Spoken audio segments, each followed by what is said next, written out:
That time of the week again, where we're going to cover the top 10 meta Pokemon card decks. This list, as per usual, is going to be backed by stats, statistics. The stats from this come from Play Limitless and other events. That said, I am currently rank 31 in Canada. I was ranked 22 last week and I got bumped down to 31, and I came in third place today at a local Pokemon challenge, losing to rank 2 in Canada in round number 4. One honorable mention today, this is going to be Lugia V-Star Colorless Edition. As some of you guys know, Lugia's popularity has been climbing the last couple of weeks, and the colorless version is the less strong of the two. Of course, the better one being Single Strike. Now, I have seen some decks, especially locally, tech the Dunsparce technology, which is a pretty good card, but honestly, I still think Lugia Colorless is not the way to go. If you're playing it, play the Single Strike version. Coming in at number 10, we have Origin Form Palkia V-Star. I'm a huge Palkia believer. I'll eventually switch to the deck and start playing some Palkia variants,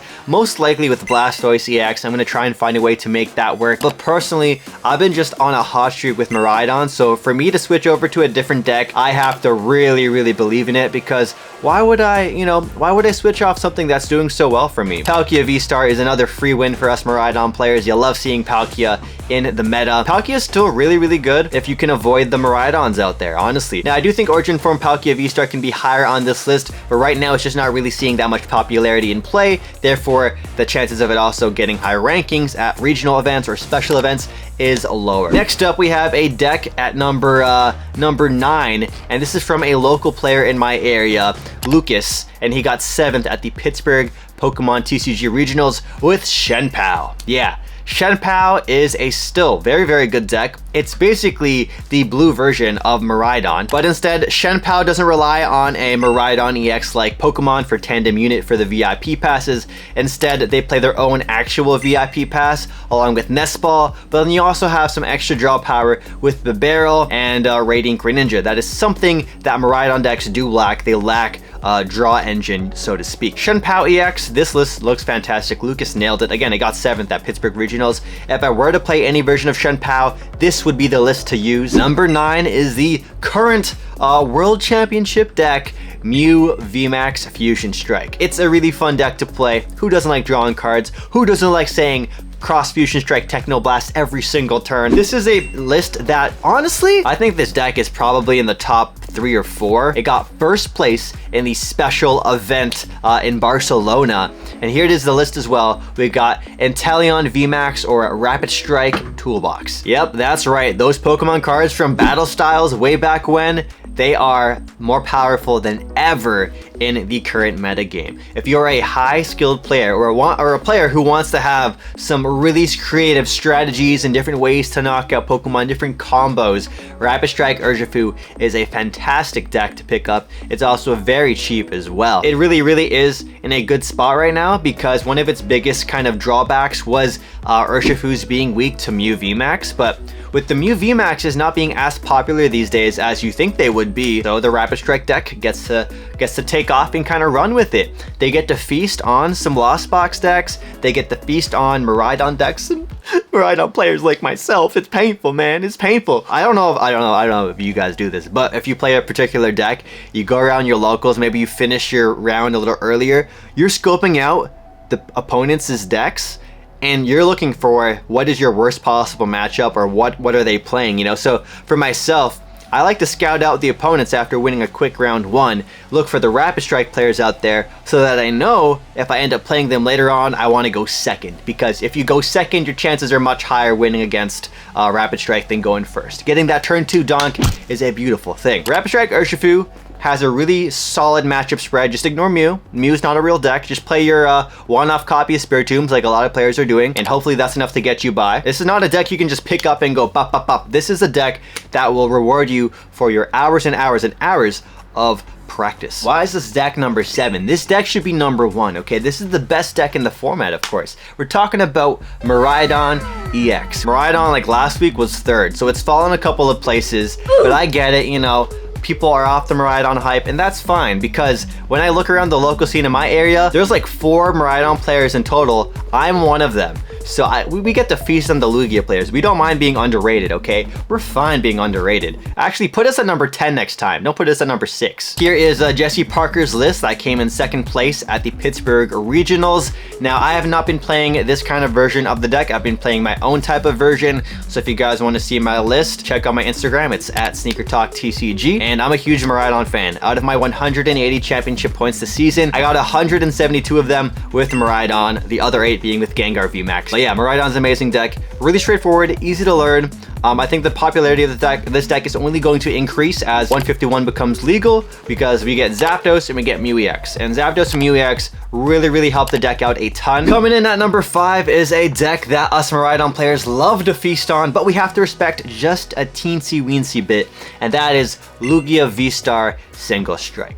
This deck is very annoying. Lugia is just a very coin flippy deck, man. You're playing Lugia V-Star, honestly, just get a coin flipping simulator and just do that every turn. Lugia V-Star is a deck that a lot of people are really enjoying because it has a pretty good matchup spread across the board. Power levels for decks can be associated to the matchup spread, so it has to take into factor all the other decks it's going to play against in the current meta. And Lugia V-Star, it has one of the best matchup spreads. There's not any really necessary auto losses. Like, even though I like to knock Lugia players because it's so easy to destroy them with Miraidon because we hit for weakness for everything, there is points in the game where Lugia Single Strike is able to pop off, getting the exact coin flips they need, being able to top deck the stadiums to get rid of your Path to the Peaks. They have a single prizer, Stone Joiner, which is very scary against us Miraidon players because we usually have to trade in 2 prizes. If they have to trade in just one little Stone Joiner, they can throw off the prize trade and swing the game in their favor. Coming in at rank number 4, we have Lost Giratina V-Star. Now,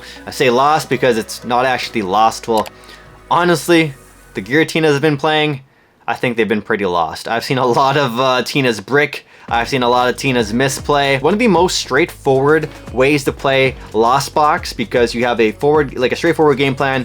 With Giratina, you set up your Giratina V into a V-Star. You got the Cramorant and Sableye to clean up numbers. And pretty much once you set up your Giratina V-Star, and you can take 2 back-to-back knockouts in a row for 2 prizes, you pretty much win the game. However, these days, if you like that kind of big boss style of deck, Charizard EX is cooking up insanely good right now. As I was saying, this deck is quite bricky from what I've seen. What is going on? Like, I don't even know what it is, man. I played against Lost Tina as well in today's challenge, and they made the big mistake of going second because one of the best ways Giratina can beat a lot of decks is you want to go first as Giratina, because you want to set up your Giratina V-Star as soon as possible.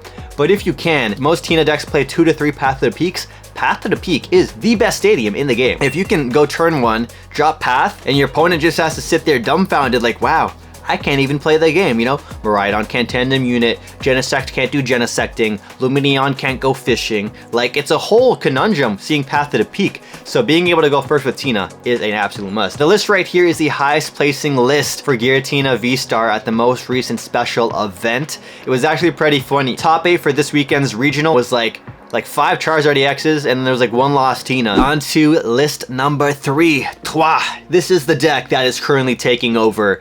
It is insane. We have Charizard EX. Yeah, the King of the Dragons is finally here with that big goofy crown it always wears as the Terraform. It took first place at the Curitiba Regional Championships this past weekend, and not just first place, it took a bunch of the top 8 slots, as I mentioned earlier. So this deck, wow. Looking at this list on paper, it looks absolutely beautiful. If you can go first and get at least, you know, 1 Arceus, 1 Pidgey, and 1 Charmander set up, and then on your second turn, if you're just able to set up an Arceus or a Charizard or a Pidgeot, you're cooking. It is a crazy deck when you think about it, because all the cards sync so well together. Charizard accelerates the energies, which if you missed your attachment on turn 1, you are just saved by that. You also get Arceus V-Star to fetch whatever 2 cards you want. That could be another Pidgeot, which is basically half a V-Star every single turn. So if you're not playing Path to the Peak, you have to have another way to beat this deck, and it's a hard deck to beat because Charizard, let me tell you about Charizard. It is a disgusting monster. It is a powerhouse, 330 HP. Wow. Say you take a knockout, you're just making their Charizard stronger. It's like one of those weird video game conditions where like the weaker you get, the more damage you do. It's like Lucario in Super Smash Bros.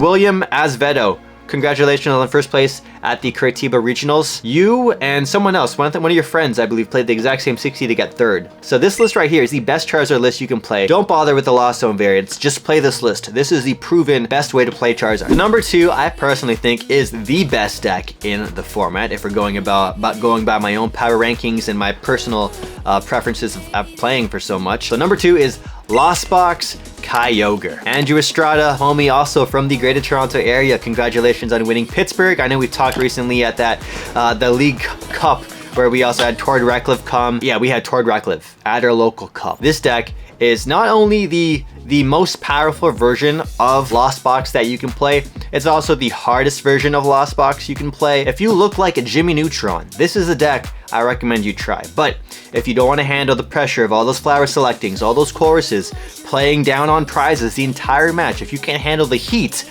just switch over to Turbo Lost Box. Turbo Lost Box, honestly, 80% the power level of Lost Kyogre, but a little less punishing if you make misplays, and it is very consistent as well. Turbo Lost Box is a deck that has really good matchups across the board. It's a little scary when you see those Rapid Strike Urshifus, but Rapid Strike is not that popular. That's number 2. I hate it. I lost to it today against Adam Calamat, ranked number 2 in Canada. Alright, now this might be controversial. I know some of you guys will agree with what number 1 is going to be, and I honestly don't think it's number 1 anymore. A lot of decks are now built to counter it and have lines of play that are reliable for defeating it, and it also is a deck that bricks to itself. I'm like 6-0 against my friend who plays this deck at number 1. We are talking about Gardevoir EX. Yeah, it's still number 1 according to the current landscape of things online and at big events, but in my heart, I want to put Gardevoir down at like 3. I think 3. Yeah.